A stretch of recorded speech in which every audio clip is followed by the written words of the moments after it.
Malades, j'adresse mes souhaits de prompt rétablissement.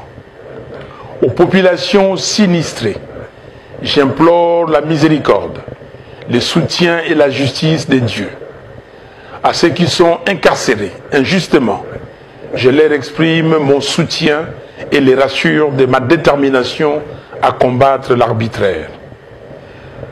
Au-delà de ce que l'année 2019 aura représenté pour chacun de nous, en termes d'épreuves, de peines ou de joie, de succès ou d'échecs, l'entrée dans une nouvelle année reste une faveur imméritée que Dieu, dans sa souveraineté, nous accorde. À lui soit la gloire éternellement. Très chers compatriotes, le 30 décembre reste une date historique pour nous Congolais. Elle représente la date à laquelle les Congolais ont exprimé leur soif de démocratie, leur volonté de changer les Congos, de lui donner des dirigeants légitimes, légaux et dignes de confiance. Plus grave qu'en 2006 et pire qu'en 2011, jamais le discrédit et le rejet d'un pouvoir en place n'a été si fort. Mais également, jamais le mépris de la vérité et la négation de la volonté populaire du Congolais n'a été aussi insolente. La fraude électorale n'est pas uniquement une grave atteinte à la civilisation démocratique. Elle relève d'un banditisme d'État qui, au-delà de détourner, de trahir et de manipuler l'expression de tout un peuple, véhicule dans la société les cultes de la fraude, du mensonge, du vol et du gangstérisme. Je mesure, chers compatriotes, votre déception et je partage votre peine et votre frustration devant ces hold-up électoraux choquants qui non seulement déshonorent notre pays, mais aussi l'exposent à toutes les malédictions. Comme des criminels cherchant à cacher les traces de leurs crimes, ils ont essayé d'inoculer dans notre société le poison du tribalisme et des conflits interethniques. Heureusement, ils se sont heurtés à la maturité du peuple congolais, qui sait pertinemment bien que la crise post-électorale dans notre pays est un conflit entre la morale et l'immoralité, entre le civisme et l'incivisme, entre le patriote et le fossoyeur de la République. C'est fini. Nul et personne ne peut plus prendre en otage une ethnie, une tribu ou un clan du Congo comme une clientèle politicienne manipulable à souhait ou comme un bouclier pour asseoir une tricherie électorale. Comme je l'avais souligné dans mon message du 15 septembre dernier, à l'occasion de la Journée internationale de la démocratie, la vérité des urnes, c'est la vérité de nos consciences, c'est l'expression de notre souveraineté et de notre dignité. C'est un droit fondamental à l'autodétermination d'un peuple. C'est un principe et une valeur de la démocratie. Il s'agit essentiellement de résoudre la question de la crise de légitimité de nos institutions et de leurs animateurs, source de notre dérive.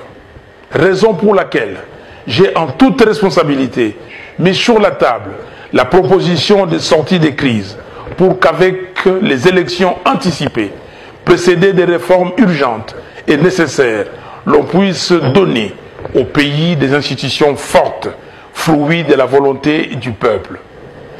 Très chers compatriotes, l'unité du Congo, la cohésion nationale, la conscience d'appartenir à une même nation et le vouloir vivre ensemble ont été forgés dans l'âme du Congolais par nos dévanciers, dont nous sommes fiers d'être des héritiers politiques.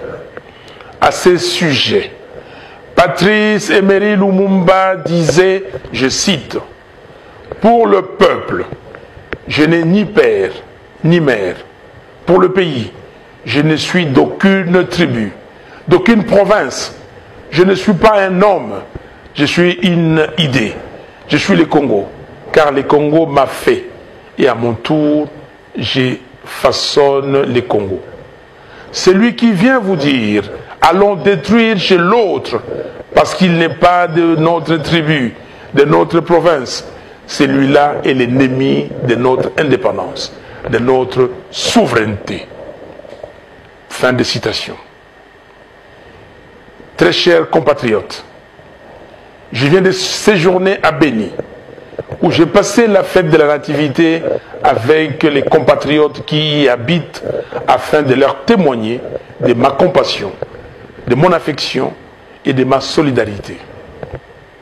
Ce peuple de Béni m'a élu à plus de 90% grâce au vote organisé de main de maître par les jeunes et ceux malgré les manigances du pouvoir qui a trouvé le prétexte hideux pour les exclure du choix de leur président.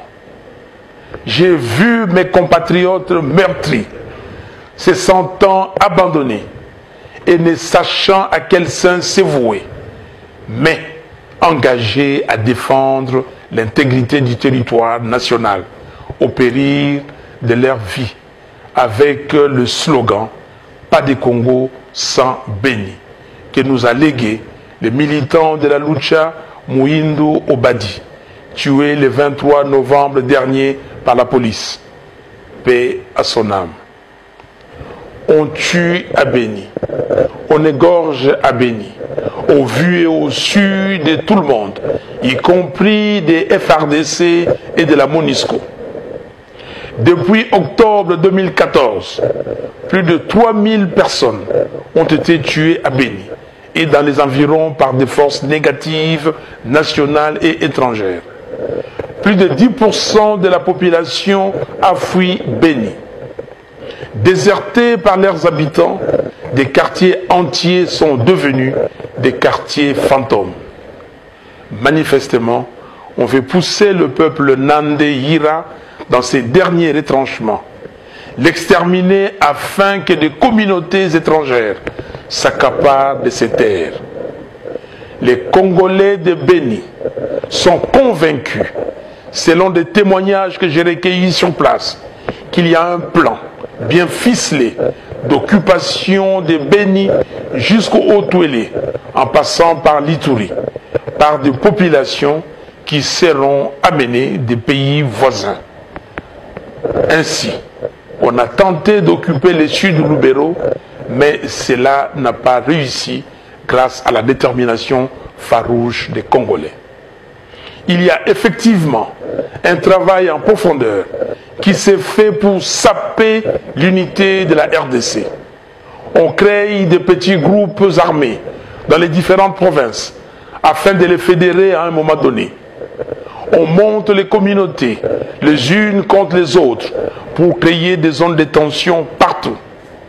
Au nom de toutes les victimes de ces guerres d'agression et d'occupation qui, depuis 1998, ne cessent de martyriser les Congolais et d'affaiblir le Congo, avec plus de 8 millions de tués, plus de 6 millions de déplacés internes et plus de 3 millions de réfugiés.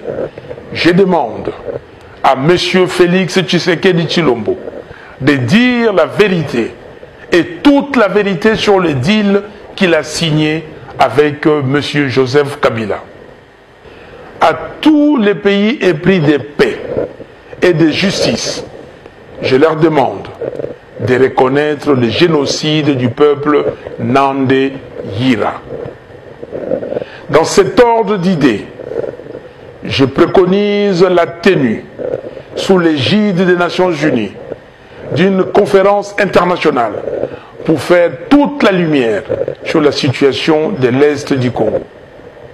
Dans cet élan, je condamne la précipitation avec laquelle le découpage des 26 provinces a été opéré sans programmation aucune, dans le seul but inavoué de fragiliser les pays, de créer des conflits entre tribus et clans pour faciliter la balkanisation de notre patrie. Ainsi, je dénonce l'idée de la privatisation de la province de Tanganyika, dans le sens de l'ériger en principauté, qui serait un État dans un État, propriété exclusive d'une famille. Très chers compatriotes, peut-on parler de l'alternance, du changement, lorsque les animateurs de toutes les institutions de la République, du président au bourgmestre, sont nommés par un individu? Peut-on parler de l'alternance, du changement, lorsque l'on est contraint de sillonner le monde entier aux frais du trésor public pour exécuter la procuration donnée par M. Kabila, au point de défendre les auteurs de violations des droits humains sanctionnés par l'Union européenne et les États-Unis d'Amérique? Peut-on parler de l'alternance, du changement, lorsque ceux qui ont détourné 15 millions de dollars du trésor public vivent et travaillent paisiblement sans être inquiétés? Peut-on parler de l'alternance, du changement, lorsque les populations du Nord Kivu, du Sud Kivu, de Haut-Ouélé, de l'Ituri, du Nord Katanga et d'ailleurs sont chaque jour systématiquement massacrés comme par le passé? Peut-on parler de l'alternance, du changement, lorsque les tueries des Kamwina Sapu, qualifiées par certains comme un génocide et à la base de plusieurs déplacés internes et externes, demeurent un mystère pour le peuple congolais? Peut-on parler de l'alternance, du changement, lorsque le massacre de Makobola, de Bundu Dia Congo, de Yumbi sont restés non élucidés et impunis alors que les populations réclament justice? Que dire alors du charnier des Maluku? Peut-on parler de l'alternance, du changement, lorsque la souffrance de notre peuple ne fait que s'empirer de jour en jour? Très chers compatriotes, le système mis en place par M. Kabila et ses maîtres n'est ni innocent ni inconscient. Il a notamment 4 objectifs. 1. Affamer les Congolais, y compris l'élite, pour priver les Congos de toute force et de tout moyen de résistance ou d'insurrection. 2. Piller l'argent du trésor public et livrer le sol, la forêt et le sous-sol du Congo aux convoitises des affairistes de tous bords, afin de priver la nation des ressources nécessaires à son redressement et à son développement. 3. Enfermer la jeunesse congolaise dans la débauche, l'alcool, la drogue, les antivaleurs, sans système d'éducation efficace pour la rendre totalement dépendante des autres. 4. Entretenir les désordres au sein du pouvoir coutumier et affaiblir les entités territoriales de la RDC pour pousser les Congolais à détester leur pays, à ne plus jamais croire qu'un quelconque meilleur avenir est possible et donc exposer les pays à la balkanisation économique d'abord et physique ensuite. Très chers compatriotes, notre pays n'est pas géré. Il est livré aux méchants, aux personnes assoiffées de pouvoir et d'argent, sans vision ni valeur. Le mensonge de la gratuité de l'enseignement est un crime contre l'avenir du Congo. Certes, conformément à la Constitution, nous voulons que nos enfants et petits-enfants aillent à l'école sans rien payer. Mais nous voulons aussi un enseignement de qualité, avec des enseignants motivés, en nombre suffisant et des infrastructures adéquates. Plus de 100 élèves dans des salles de classe insalubres, avec des enseignants démotivés, certains non mécanisés et non payés. C'est cela le résultat de la démagogie propagandiste, pendant qu'ailleurs, on cherche à former correctement les enfants pour qu'ils relèvent les défis de demain. Le mensonge du budget de l'État est un deuxième crime contre l'avenir du Congo. L'État congolais, avec toutes les ressources naturelles dont regorge le pays, est incapable de générer 10 milliards de dollars de ressources à cause de la corruption et du pillage organisé. Très chers compatriotes, nous avons tout ce qu'il faut pour être une économie productive, prospère, créatrice de richesses et d'emplois. Mais ce qui tue notre pays sur le plan de la gouvernance, c'est les cancers de la corruption et du pillage des deniers publics. Ainsi, au nom du peuple, j'exige que toute la lumière soit faite sur toutes les affaires ténébreuses de corruption, notamment le projet Bukangalonzo, qui semble être la plus grande escroquerie d'État depuis la zaïanisation. L'affaire de 15 millions de dollars de décompte sur la créance des sociétés pétrolières, sur le trésor public, que d'aucuns ont qualifié de rétro-commission. La sombre affaire de 200 millions de dollars, issue d'un prêt contracté auprès d'un individu sous sanction américaine. La gestion de 6 milliards de dollars du fameux contrat chinois. La gestion du projet hydroélectrique de Boussanga, dans la province de Lualaba, particulièrement sur le prêt de 328 millions de dollars accordé au gouvernement de la RDC par les groupements d'entreprises chinoises et le rôle de l'entreprise privée Congo Management dans les 10 projets. La gestion de l'Agence pour le développement et la promotion du Grand Inga, qui gère le projet Inga 3 en toute opacité et sans mécanisme de redevabilité, avec un risque d'endettement excessif du pays. Les procédures de passation et financement des marchés relatifs aux travaux de 100 jours. La mine en construction de Kamoa Kakula à Kolwezi, qui regorge un potentiel de 50 millions de tonnes de cuivre, représentant une valeur de 310 milliards de dollars au prix actuel du cuivre. Ces gisements viennent ainsi consolider le potentiel à vue de la filière cuivre de notre pays, qui passe à 120 millions de tonnes de cuivre, ce qui représente à l'heure actuelle une valeur de 750 milliards de dollars. À ces chiffres, il faut ajouter 6 millions de tonnes de cobalt qui accompagnent le cuivre dans certains gisements du Grand Katanga. Au prix actuel de 32 500 dollars la tonne, cela représente une valeur de 200 milliards de dollars. La mine souterraine de Kipushi, qui accuse les ténèbres en zinc, le plus riche du monde, 35% en moyenne, et qui contient 4 millions de tonnes de zinc pour une valeur de 9 milliards. Le gisement de lithium de Manono, qui se classe à l'heure actuelle au 2e rang mondial avec près de 7 millions de tonnes, soit une valeur de 85 milliards de dollars américains. Certains experts pensent même que le potentiel peut aller au-delà de 100 millions de tonnes. Les 350 millions de dollars ayant trait au fonds Vautour FG Hémisphère, créancier de la RDC, disparu dans une banque à Hong Kong.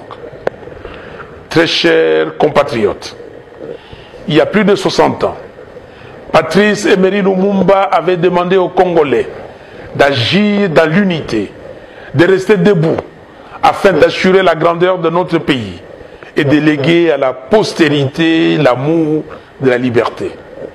Il nous le redit en ces jours. Il n'y a que nous-mêmes, Congolaises et Congolais, et personne d'autre, pour mettre fin à toutes ces hautes trahisons commises par des filles et des fils du pays contre leur propre pays. Il n'y a que nous-mêmes, Congolaises et Congolais, et personne d'autre, pour mettre fin à toutes ces guerres qui, année après année, enferment le Congo dans les deuils et les désespoirs. Il n'y a que nous-mêmes, Congolaises et Congolais, et personne d'autre, pour mettre fin au règne de l'incompétence, de l'insouciance, de la médiocrité, du gangstérisme et de la banalisation, aussi bien de la corruption que du pillage de l'argent du trésor public au sommet de l'État. Très chers compatriotes, notre peuple se distingue d'une manière légendaire par son hospitalité, sa générosité et son caractère pacifiste. Seulement voilà, nos ennemis en profitent pour nous dominer et nous exploiter. Au demeurant, la culture de paix n'équivaut pas à la naïveté, au laisser-aller ou à la soumission. Comme en 1959, en 1992, en 1998, en 2004, en 2015 et à tant d'autres occasions, nous devons nous montrer vaillants et prompts à défendre notre dignité et notre patrie. C'est pourquoi, en ce jour mémorable, je lance un appel solennel à l'élite congolaise. L'histoire nous renseigne que c'est grâce à leurs élites que les différentes sociétés ont connu de mutations qualitatives. Devant les réalités sociales, économiques, politiques et sécuritaires qui sont les nôtres aujourd'hui, plus que jamais, notre pays a besoin de ces enfants qui se sont élevés en connaissance. Le pays vous attend. Quittez vos zones de confort aléatoires qui vous procurent des semblants de satisfaction égoïste. Indignez-vous de la souffrance de votre peuple et du plan machiavélique contre votre pays pour vous engager résolument dans les vrais combats. Celui de défendre la patrie et de bâtir une nation digne et prospère. Faites preuve d'audace, à l'instar de notre prix Nobel de la paix, le docteur Denis Mukwege, qui vient de ressusciter les rapports mapping de l'ONU. Aux serviteurs de Dieu, je vous exhorte vous aussi à sortir de vos zones de confort et à prendre véritablement soin des enfants de Dieu, sans ambiguïté, car un berger qui n'accompagne pas ses brebis n'est pas digne de sa vocation. L'évangile de Jésus-Christ est un évangile qui annonce, dénonce et avertit. Soyez des vrais sentinelles. À la jeunesse congolaise, n'acceptez plus que l'on vous utilise comme des faire-valoir par des politiciens véreux qui vous clochardisent d'abord et vous donnent ensuite des miettes de ce qu'ils prennent dans les caisses de l'État. L'avenir vous appartient et l'État a la responsabilité de créer pour vous un environnement qui permet à chacun de vous de vivre décemment et de rêver d'une vie meilleure pour vous et d'un devenir radieux pour le pays. Défendez le pays contre les agresseurs. Aux Congolaises et Congolais de la diaspora, je vous prie d'unir vos forces, vos intelligences et vos moyens pour venir en aide aux pays en danger. À tous les Congolaises et Congolais, départissons-nous des distractions et de la légèreté dans la façon dont nous appréhendons les questions du pays. Refusons d'être instrumentalisés. L'année 2020 marquera le 60e anniversaire de l'avènement de notre pays comme nation indépendante et souveraine. La question que nous devons nous poser essentiellement est celle de savoir ce que nous avons fait de l'héritage des pères fondateurs qui avaient vaillamment répondu à l'appel de la patrie pour conduire notre nation à réaliser sa première aspiration, à savoir l'accession à la souveraineté internationale. Sommes-nous conscients qu'au-delà de notre résilience, de notre espace, que les États sont mortels? Ils peuvent en effet disparaître s'est désintégré par absence de vision ou par démission de son élite. Je demande instamment à ceux qui organisent des séminaires en vue de changer la loi foncière et permettre ainsi à certains intrus d'acquérir des terres à l'est du pays de renoncer à leurs projets macabres. Je presse M. Corneille Nangaa et la CENI de publier les résultats des élections présidentielles, législatives nationales et provinciales du 30 décembre 2018, conformément aux articles 68, 69, 70, 70 bis et 71 de la loi électorale. Ils n'ont pas d'autre choix que de se conformer.